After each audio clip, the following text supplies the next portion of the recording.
Now, what I have for you is a nice goat cheese and heirloom tomato frittata, and we're gonna top that with a little creme fraiche. Number 10. Supernanny. Of all the kids in South Park, who do you think needs a lesson or two from a nanny?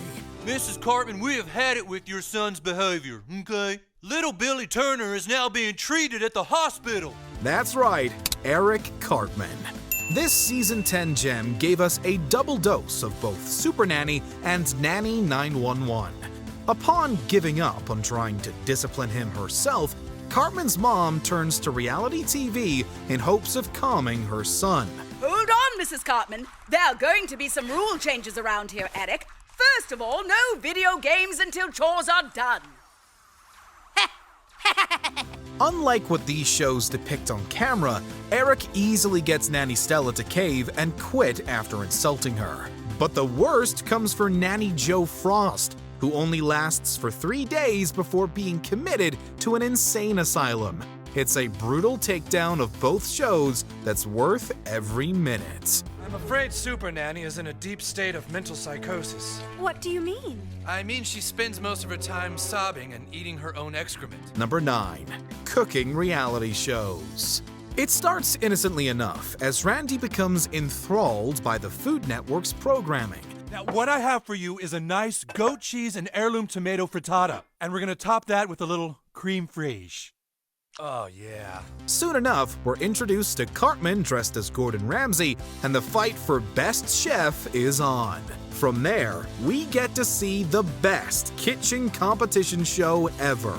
Hell's Kitchen Nightmares Iron Top Chef Cafeteria Throwdown Ultimate Cook-Off Challenge. The Hell's Kitchen Nightmares Iron Top Chef Cafeteria Throwdown Ultimate Cook-Off Challenge. The Ramsay impression is awesome, but throw in a crying Jamie Oliver and a spot-on Bobby Flay, and it's the perfect recipe for satire. The episode flawlessly illustrates the often ridiculous extent these cooking shows go to. You don't understand, Sharon. I've got Gordon Ramsay up my ass, Bobby Flay about to kick my ass, and the whole world's gonna be watching. Plus, who doesn't love their take on the shake weight? Number 8. Whale Wars.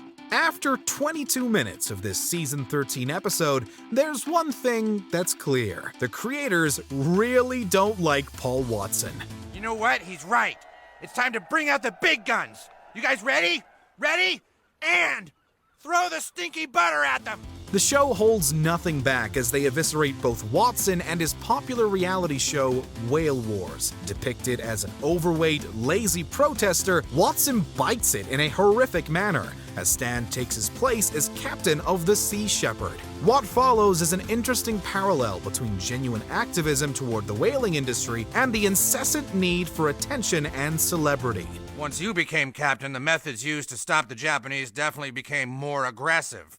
Was that the key to help boost your ratings? Never is this more prominent than when the crew of Deadliest Cats show up to block Stan's real efforts. The show does a grand job of poking fun at these shows, all while giving us a real heart-filled message. They do know! They know everything I've been trying to do for them. Our gentle friends of the sea have saved the day, because they know that only we can save them from the Japanese. Number 7. Jersey Shore.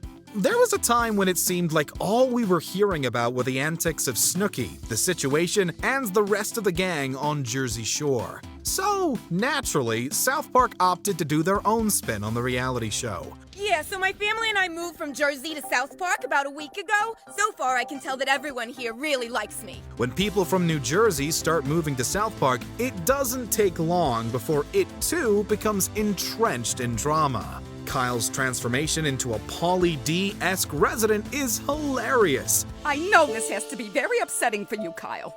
What am I, Mom? When I got pregnant with you, Kyle, your father and I were living with my parents in Newark. But nothing tops their depiction of Snooki as a mysterious creature willing to dry hump anything that comes near her. Your tactics don't work on me. Snooki wants smush smush.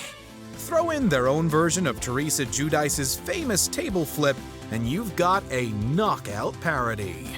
Number 6. Here Comes Honey Boo Boo. Here Comes Honey Boo Boo certainly stirred the pot around how the titular character and her family were portrayed. Where you going with that as mine? We gotta hydrate, Mama. I'm not gardening anymore. It feels great, but I'll never sneak out the house again. Regardless of any opinion, however, it was a ripe offering just waiting to be picked on. As it always does, South Park took what many of us had already seen and amplified it a 1000%. I'm getting a pig heart! If Honey Boo Boo's gonna do pageants with a pig heart, we want to pick a hog that has pizzazz and knows how to work it, girl. Kyle watches the show for the first time and is immediately horrified at the depiction of Mama June and Honey Boo Boo herself. Not only is the episode funny, but it surprisingly had a meaningful message about how low reality TV has sunk. Jesus, dude. What's happened? It's like something's lowered the bar to the point that nobody feels any shame anymore. Number 5. My Super Sweet 16. On Halloween, we shall open the gates of hell, rise up to the earth, and we will rent out the entire W Hotel for an awesome party and invite a bunch of celebrities. Who doesn't love a good old-fashioned costume party?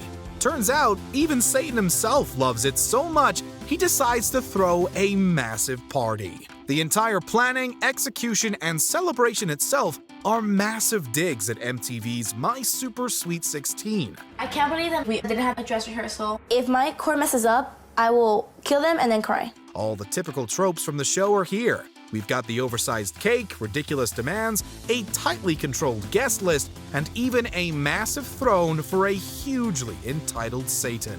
It all reeks of the spoiled behavior from the original. It also featured a highly controversial depiction of Steve Irwin shortly after his untimely death. Somebody showed up in a crocodile hunter costume. It's really offending some of the other guests. Oh, jeez. Number 4. I Shouldn't Be Alive. Have you seen the show I Shouldn't Be Alive? When a plane carrying a newlywed couple crashes into a mountain,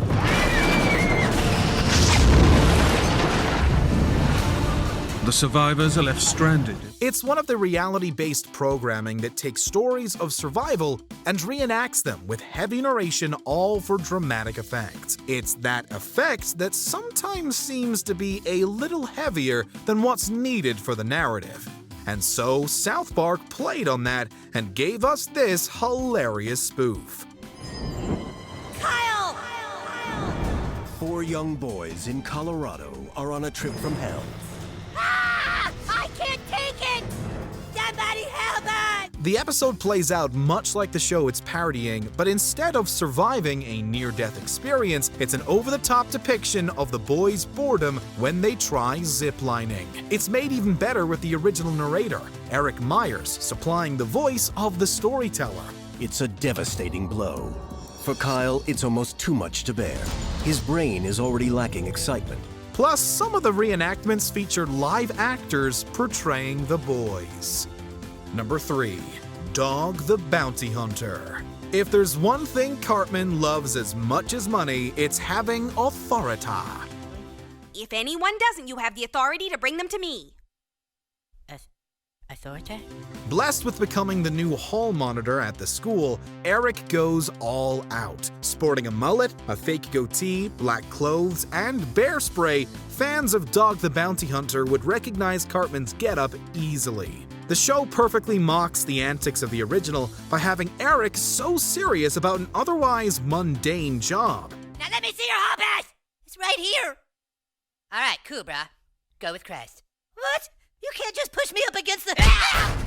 So when Kyle's brother goes missing, this parody goes into overdrive. Assisting Cartman with his search are Leroy and Earl and Beth. Some badass guys to help me. Only had to pay them $15. You think I got away with not having a hope? The latter of whose assets bear a striking resemblance to Beth Chapman, the real Dog the Bounty Hunter's wife. Number 2. Dog Whisperer with Caesar Milan. Of all the entries on this list, this one is unique in that it's the only one where the target of the parody posted his own reaction video on YouTube, praising the show's depiction of him. And I love viewing South Park episode. After the previously mentioned reality TV nannies can't get Cartman under control, Eric's mom calls on Caesar Milan, aka the Dog Whisperer, to help tame Cartman's attitude. See, I'm not looking at the child, I'm not acknowledging the child, I'm just letting the child know I'm not interested in him. Not interested in me. Treating him like a literal dog, Milan eventually gets Cartman to conform and become a mildly well-adjusted child. We love the fact that, although it's a parody, you can clearly feel the love from the writers towards Milan. I'm so happy you're back. How is the child doing? Oh, he's amazing. I think the change in personality happened. Number 1. Every reality show ever. What the? Chef, we're in a repeat. A repeat? Cartman was visited by aliens again last night, and now it's like we're living a repeat of a previous day. Dude, I hate repeats. There was a time when reality TV wasn't such a fixture on Western television. But here in the 21st century, it's hard to go a day without catching a glimpse of some documentary-style program either on TV or through a streaming service. Given the popularity, it was a comedic stroke of genius by South Park to give us an episode that showed how the entire planet Earth was in fact one big reality show for the universe to watch. This gentleman at 8 o'clock. It's everyone's favorite show, Earth. It's been 100 Galgamars since we first took species from 17 different planets and put them all together. It's the boys who learn the truth and how the show is about to be cancelled, resulting in the Earth's imminent destruction. It's a fun spin on the reality trope, and come on, who doesn't love an alien taco that craps ice cream? Well, you kids can go back to Earth if you want, but I'm afraid it won't be there for long. The show's been canceled. What? Who canceled us? The Universal Network heads. They say the Earthlings have become aware of the show, so it won't be funny anymore.